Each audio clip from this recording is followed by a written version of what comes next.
Power point क्या है? Power point MS office का एक ऐसा सॉफ्टवेयर है जो आपका प्रेजेंटेशन देने के लिए काम आता है। आपको ऑफिस में किसी तरह की प्रेजेंटेशन देनी हो या स्कूल से रिलेटेड कोई काम हो तो वहां आप पावर पॉइंट का यूज करते हो। डेस्कटॉप पे आते ही आपको अपना पावर पॉइंट ऑन करना है। इसके लिए आपको क्या करना है, विंडो के साथ आर दबाओ, ये आपका रन कमांड ओपन हो गया। अब आपको पावर PNT लिखना है। आपको बताया था ना मैंने, ये शॉर्टकट बटन होता है। यहाँ पे आपको एंटर करना है। एंटर करते ही देखो आपका पावर पॉइंट यहाँ ये लो भाई ओपन हो गया। ओपन होते ही देखो यहाँ पे मैं इसे पहले रिस्टोर डाउन कर देता हूँ। यहाँ आपके प्रोजेक्ट्स हैं, यहाँ नीचे आपको ये सारे जो ऑप्शन दिख रहे हैं इनमें से आप एक स्लाइड क्लिक कर सकते हो और इन पे अपना टेक्स्ट लिख सकते हो। मैं ब्लैंक प्रेजेंटेशन ले लेता हूँ।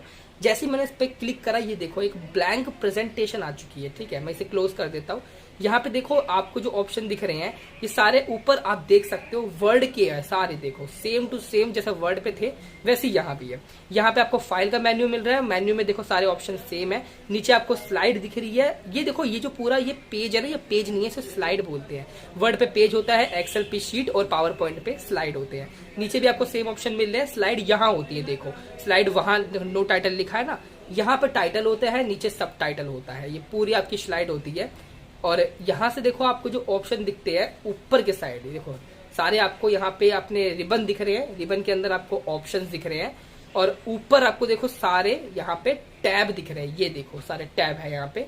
और यहाँ पे आपको देखो पहला होम टैब दिख रहा है। अब हम ना होम टैब समझना शुरू करते हैं। पहला देखो यहाँ न्यू स्लाइड का ऑप्शन मिल रहा है। न्यू स्लाइड से ना आप नई स्लाइड इंसर्ट कर सकते हो। जैसे न्यू पेज विंडो, आप न्यू पेज लेते थे ना Ctrl+N से, यहाँ पे आप न्यू स्लाइड ले सकते हो। देखो अब एक लेआउट है, लेआउट से भी आप सेम काम कर सकते हो, कुछ भी अलग नहीं है लेआउट में। रीसेट का क्या होता है, जैसे कि रीसेट करने के लिए मैं आपको कुछ टेक्स्ट लिख के दिखाता हूँ।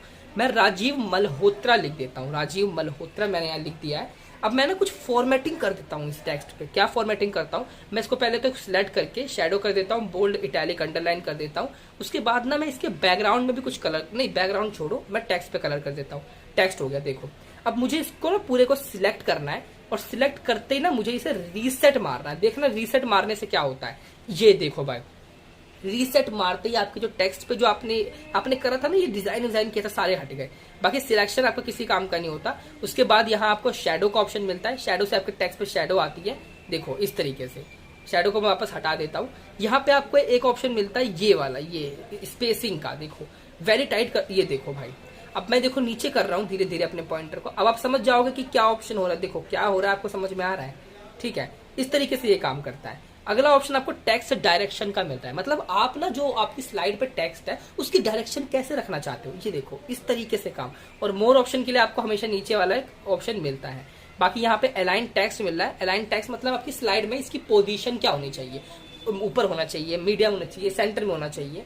और बाकी यहाँ पे आपको एक स्मार्ट चार्ट का ऑप्शन मिलता है जो आपका किसी काम का नहीं होता। एक अरेंज का ऑप्शन मिलता है। अरेंज मतलब फ्रंट बैक बैकवर्ड, ये क्या होता है इसको आपको समझना बहुत जरूरी है। मैं एक काम करता हूँ, एक पिक्चर इंसर्ट करता हूँ। इंसर्ट पे आया, मैंने पिक्चर पे क्लिक करा, यहाँ से मैं एक पिक्चर इंसर्ट कर लेता हूँ।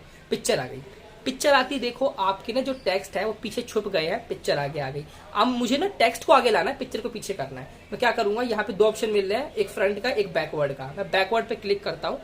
अब मैं सेंड टू बैक करूँ या बैकवर्ड, एक ही काम होगा। देखो आपकी जो फोटो थी वो पीछे जा चुकी है, टेक्स्ट आगे आ गए। फ्रंट करूंगा तो देखो फोटो फ्रंट में आ गई।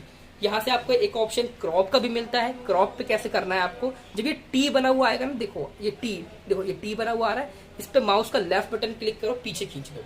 यहाँ से आप रोटेट कर सकते हो अपनी फोटो को, अगर कोई फोटो आप इंसर्ट करते हो। बाकी यहाँ से आपका साइज छोटा बड़ा कर सकते हो। ये ऑप्शन सारे आपको पहले से ही पता होंगे। अब मैं इसे हटा देता हूँ। अगले ऑप्शन पे चलता हूँ। यहाँ पे क्विक स्टाइल का मिल रहा है। क्विक स्टाइल से ना आप बैकग्राउंड में कलर कर सकते हो। मतलब बैकग्राउंड में कैसा कलर होना चाहिए, मैं ये ग्रे वाला कर देता हूँ, ये अच्छा लग रहा है। अब यहाँ पे आप शेप इफेक्ट कर सकते हो, मतलब इफेक्ट डालना है वो डाल सकते हो। तो ये आपके देखो सारे होम के फंक्शंस मैंने आपको समझा दिया। अगला इंसर्ट पे चलते हैं। देखो न्यू स्लाइड मिल रहा है और बाकी देखो ऑप्शन आपको इंसर्ट के सारे वही मिल रहे हैं जो पहले थे। यहाँ पर एक न्यू फोटो एल्बम का ऑप्शन आपको मिलेगा।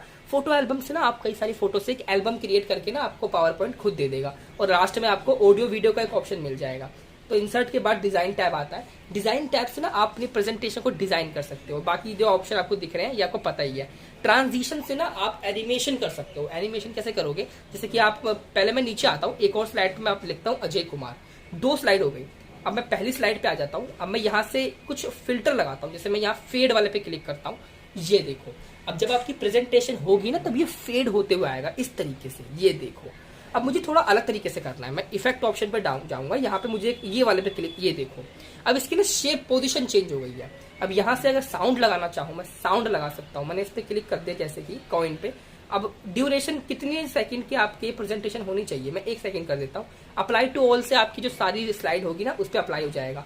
अब यहाँ पे मैं क्लिक करूंगा एडवांस स्लाइड पे, आफ्टर करूंगा 1 सेकंड और माउस क्लिक को हटा दूंगा। इससे माउस क्लिक करे बिना आपकी प्रेजेंटेशन दिखेगी। आप प्रीव्यू पे क्लिक करो, ये देखो यहाँ पे आपको माउस का बटन क्लिक नहीं करना, ये अपने आप ही चलता रहेगा। ये इस तरीके से काम होता है। अब अगले पे आते हैं, जैसे कि मैंने इसको आपको दिखा दिया पूरा। अगला हमारा एनिमेशन का टैब होता है, ठीक है। यहाँ पे ये सारे ऑप्शन सेम है। एनिमेशन पे क्लिक कर देता हूँ मैं। एनिमेशन पे आते ही देखो यहाँ पे और भी ऑप्शन देखने को मिल रहे हैं, जैसे ये देखो इस तरीके से आप और प्रेजेंटेशन दे सकते हो जैसे आप देना चाहो। और बाकी जो सारे ऑप्शन आपको ये पहले वाले जैसे ही ट्रांजिशन। स्लाइड शो पे आओ, स्लाइड शो पे आते ही आपको ना पहले कुछ स्लाइड लेनी पड़ेगी, तब मैं आपको समझा पाऊंगा। जैसे अभी 2 स्लाइड है, मैं न्यू स्लाइड करता हूँ, 4 स्लाइड मैंने ले ली है। अब आप वापस से आ जाओ अपने स्लाइड शो पे। स्लाइड शो पे आ गए, यहाँ फ्रॉम बिगिनिंग पे मैंने क्लिक करा, पहली slide I, second slide, third slide और ये मेरी 4th स्लाइड आ गई, ठीक है। देख सकते हो आप 4th स्लाइड अजय कुमार लिखा है। अब देखो मुझे दिख नहीं रहा है कि स्लाइड पे कहाँ कहाँ है, मैं नंबर डाल देता हूँ। देखो मैंने नंबर डाल दिया चारों स्लाइड पे 1 2 3 और 4। अब मुझे पता लगेगा स्लाइड चेंज हो रही है। जैसे अब मैं फ्रॉम बिगिनिंग पे क्लिक करूंगा ना तो मेरी बिगिनिंग से स्टार्ट होगी स्लाइड। देखो स्लाइड 1 आ गई। अब मुझे क्लिक नहीं करना, अपने आप 2 3 4 देखो अपने आप चेंज होगा और अपने आप उसके बाद ये बंद हो जाएगा। अगला ऑप्शन है फ्रॉम करंट स्लाइड। जैसे मुझे 3 स्लाइड से देखना है, 1 2 मेरी ठीक है, मुझे 3 4 में डाउट है, मैं 3 पे क्लिक करूंगा। ये देखो अब ये 3 से स्टार्ट होगा, जितनी स्लाइड आपकी होंगी उतनी चलती जाएगी। अगले ऑप्शन से है प्रेजेंट ऑनलाइन और कस्टम स्लाइड शो। ये दोनों ऑप्शन से आप किसी भी तरीके से काम कर सकते हो, लेकिन किसी काम की ये नहीं होते। बाकी जो ऑप्शन है वो भी आपकी ज्यादातर किसी काम के नहीं है, अगर होंगे तो मैं आपको सिखा दूंगा। रिव्यू पे क्लिक करो, देखो सारे ऑप्शन वही है जो आपने देख रखे हैं। बाकी ये online view, normal view, slide shorter और ये नोट्स पेज, रीडिंग व्यू, ये देखो इस तरीके से आपकी स्लाइड शो होगी। कुछ अलग नहीं है इसमें, कुछ स्पेशल नहीं है जानने वाला। इस तरीके से आपकी जो स्लाइड्स है वो शो होगी। प्रेजेंटेशन देने के लिए आपको पावर पॉइंट का यूज करना होता है, तो जितने ऑप्शन आपको आने चाहिए मैं उतने बता रहा हूँ। यहाँ से आपको बाकी ऑप्शन दिख रहे हैं, तो ये आपका पूरा पावर पॉइंट देखो मैंने यही खत्म कर दिया। सारे ऑप्शन इतने ही होते हैं भाई, इतने ही होते हैं। बाकी देखो ये पूरा आपको पता है कैसे कैसे मैंने करा है, सारे ऑप्शन वर्ड की तरह है। देखो आपने पावर पॉइंट के सारे टूल्स देख लिए, हम एक ना प्रोजेक्ट बना के देखते हैं कि पावर पॉइंट के टूल्स को यूज कैसे करते हैं। चलो इसके लिए हम पावर पॉइंट पे आ चुके हैं। पावर पॉइंट पे देखो मैं विंडोज 7 पे बना रहा हूँ, 10 से थोड़ा अलग हो सकता है, थोड़ा सा ही अलग होगा, ज्यादा नहीं। अब देखो मुझे ये मैंने एक स्लाइड ले रखी है, इसका जो लेआउट है ना ये थोड़ा सा अलग है, तो मैं देखो न्यू स्लाइड इंसर्ट कर लेता हूँ। 2 3 4 स्लाइड मैं इंसर्ट कर लेता हूँ ताकि आपको सही से मैं प्रोजेक्ट बना के दिखा सकूँ। देखो मैंने यहाँ 3 स्लाइड इंसर्ट कर ली है। अब एक काम करता हूँ, इसका लेआउट देखो, मतलब लेआउट मतलब डिजाइन, ये देखो डिजाइन थोड़ा अलग है ना, तो मुझे डिजाइन सेम करना है। इसके लिए लेआउट का ऑप्शन होता है। जैसे आप ऊपर आओ, स्लाइड्स में आपको लेआउट दिख रहा है, लेआउट पे आप नीचे आ जाओगे, यहाँ पे आपको ब्लैंक दिख रहा है। ब्लैंक से ना आपके सारे टेक्स्ट ही हट जाएंगे। ये लो सारे टेक्स्ट हट गए, कोई फॉर्मेटिंग नहीं आपको। अब आप अपने अकॉर्डिंग इसका फॉर्मेट कर सकते हो। सारे देखो आपको ब्लैंक हो गए। अब देखो यहाँ पे ना हमें कुछ टेक्स्ट लिखना होगा, इसके लिए हम टेक्स्ट बॉक्स का यूज करेंगे। टेक्स्ट बॉक्स का किसी भी विंडो पे अगर आप हो, विंडो 10 11, वहां आपको टेक्स्ट बॉक्स का ऑप्शन मिलेगा ही मिलेगा। तो आप इस तरीके से देखो टेक्स्ट बॉक्स क्रिएट करो और अपने टेक्स्ट अंदर यहाँ पे लिख दो, ठीक है। जैसे ही आपके यहाँ पे टेक्स्ट कंप्लीट हो जाए, आप टेक्स्ट बॉक्स को हटा दो और कंट्रोल ए से आप देखो सब सिलेक्ट कर लो, सारे सिलेक्ट हो जाएंगे। यहाँ से ना आप कुछ को कुछ टेक्स्ट स्टाइल देने पड़ेंगे। मैं टेक्स्ट स्टाइल जैसे कि मैं ये वाले टेक्स्ट स्टाइल दे देता हूँ। थोड़ा नीचे आता हूँ, जो मुझे ये वाला थोड़ा अच्छा लग रहा है, ये शादी मुझे वेडिंग का लग रहा है, थोड़ा इसको मैं बड़े कर लेता हूँ और यहाँ से मैं इसको एडजस्ट भी कर सकता हूँ। जैसे कि मैं इसको क्लिक करूंगा, देखो पर्टिकुलर को एडजस्ट करना है मुझे इस तरीके से। जब बॉक्स बनाएगा ना तब मैं एक एक करके इनको एडजस्ट करूंगा।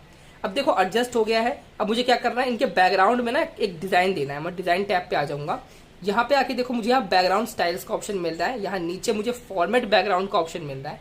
यहाँ मैं क्लिक कर दूंगा, जैसे ही क्लिक करूंगा यहाँ मुझे एक ऑप्शन यहाँ पे मिलते हैं, सॉलिड फिल का, ग्रेडियंट फिल का, पिक्चर फिल का। मैं पिक्चर पे आ जाता हूँ।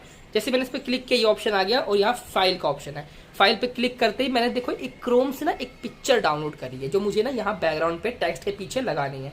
डेस्कटॉप पे आ जाता है। जैसे मैंने डाउनलोड करी थी ये वाली, ये 4थे नंबर वाली, इसको मैं क्लिक करूंगा। क्लिक करते ही मुझे इसे ओपन पे करके इंसर्ट कर देना है। इंसर्ट करते ही देखो बैकग्राउंड चेंज हो गया। ये देखो भाई कितना बढ़िया लग रहा है, कितना बढ़िया, ठीक है। ये पूरा देखो एडजस्ट हो चुका है और ये आपका पूरा बन चुका है। कंट्रोल ए से सब सिलेक्ट करके मैं टेक्स्ट को थोड़ा सा एडजस्ट कर दूंगा और ये देखो मेरा पूरा पेज रेडी हो चुका है। अब ऐसा ही मुझे सेम टू सेम दूसरे स्लाइड पे भी करना है, सेम टू सेम। अब मुझे कुछ नहीं करना, आपको सब कुछ पता ही है। टेक्स्ट लिख के पीछे बैकग्राउंड पे डिजाइन करना, ध्यान रखना सेम टू सेम। देखो यहाँ तक मैं पहुंच चुका हूँ, यहाँ मैंने देखो काफी सारा काम कर दिया है। यहाँ मैंने कलर भी कर दिया टेक्स्ट को, और जो जो मुझे लिखना था मैंने यहाँ पे डिजाइन कर दिया।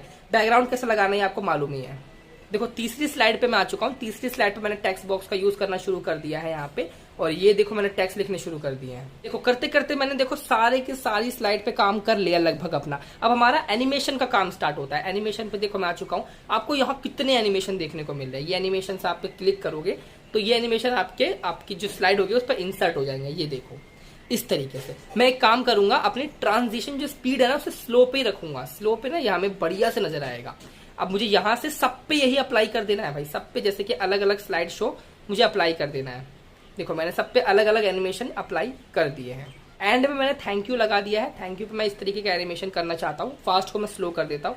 सारी स्लाइड्स मेरी कंप्लीट हो चुकी है। अब मुझे क्या करना है, इसको मैं एक बार ना ट्राई करता हूँ थोड़ा सा एडजस्ट करके। जैसे कि मुझे टेक्स्ट को एडजस्ट करना है, मुझे टेक्स्ट को ना एनिमेशन देना है। एनिमेशन देने के लिए देखो इस तरीके से ऑप्शन आते हैं। ऐड इफेक्ट पे आप क्लिक करोगे, यहाँ पे देखो कितने सारे आपको इफेक्ट देखने को मिल रहे हैं। ये सारे टेक्स्ट इफेक्ट हैं। देखो यहाँ पे क्लिक करोगे ना, ये करके दिखाता हूँ आपको। मोर इफेक्ट पे आते हैं। यहाँ से देखो अभी देखना क्या होगा टेक्स्ट इफेक्ट से। टेक्स्ट ना आपके एनिमेशन में आएंगे। ये देखो भाई कितना, देखो कितना बढ़िया लग रहा है ना। ये देखो ऐसे टेक्स्ट आएंगे आपके। ओके पे क्लिक करोगे, आपको सब पे अप्लाई कर देना है। देखो सारे जितने भी टेक्स्ट आपने लिखे हैं ना अब तक, सारी स्लाइड शो के, सब पे एडजस्ट कर देना है। सारा हमारा काम हो चुका है। अब इसके बाद हमें देखो पूरी मान लो प्रेजेंटेशन हमारी रेडी हो चुकी है। अब हमें स्लाइड शो पे आना है। फ्रॉम बिगिनिंग पे क्लिक करना है, और बिगिनिंग पे क्लिक करते ही हमारी स्लाइड ओपन हो जाएगी। ओपन हो गई। आप एक काम करो, स्पेस बार दबाते रहो। स्पेस बार नहीं दबाओगे ना तो हमारी अगली स्लाइड नहीं आएगी। आपको मैंने अभी ऑटोमेटिक वाला सिस्टम नहीं सिखाया है, अभी आपको अपनी कीबोर्ड की हेल्प से करना पड़ेगा। स्पेस बार दबाते रहो। ये देखो आपकी स्लाइड आती रहेगी। जैसे ही आपकी स्लाइड खत्म हो जाए वैसे ही आप स्पेस बार दबा दो। जैसे अभी हो गई, स्पेस बार दबा दो, देखो अगली आ गई। और ये देखो एंड में आपका ये थैंक यू भी आ गया। अब इसके बाद हमारी स्लाइड बंद हो जाएगी। यहाँ से अब मैं ना आपको ऑटोमेटिक का काम करना सिखाऊंगा। जैसे आपको ना अब यहाँ पे कोई स्पेस बार नहीं दबाना पड़ेगा, ये अपने आप एक टाइम पे ना चेंज होने लगेगी। यहाँ पे आप आ जाओ स्लाइड शो पे, रिहर्स टाइमिंग पे आ जाओ। रिहर्स टाइमिंग पे आ गए। अब यहाँ आपको टाइमिंग ऊपर शो होगी।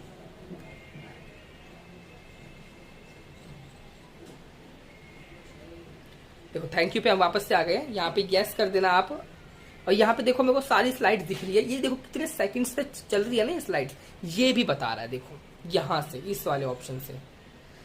अब देखो मैं अपनी स्लाइड को डबल क्लिक करूंगा, नॉर्मल हो जाएगी। नॉर्मल होते ही ना मैं यहाँ पे इस वाले ऑप्शन पे आऊंगा, फिर से स्लाइड को देखना शुरू करते हैं। देखो यहाँ से अब आपको कोई जरूरत नहीं है अपना स्पेस बार दबाने की, ये ऑटोमेटिकली चेंज होगा। ये देखो भाई समझ में आ गया। आगे प्रेजेंटेशन बनानी इस तरीके से बनाना होता है, जितना बनाओगे उतना आएगा। तो पावर पॉइंट की वीडियो यहीं खत्म होती है। आपको अच्छे से समझ में आ गया होगा पावर पॉइंट कितना इजी होता है और इसका इस्तेमाल कितना अच्छा होता है। डॉक्यूमेंट नीचे अटैच है, अपना सारा काम करते हैं ना। चलो भागो।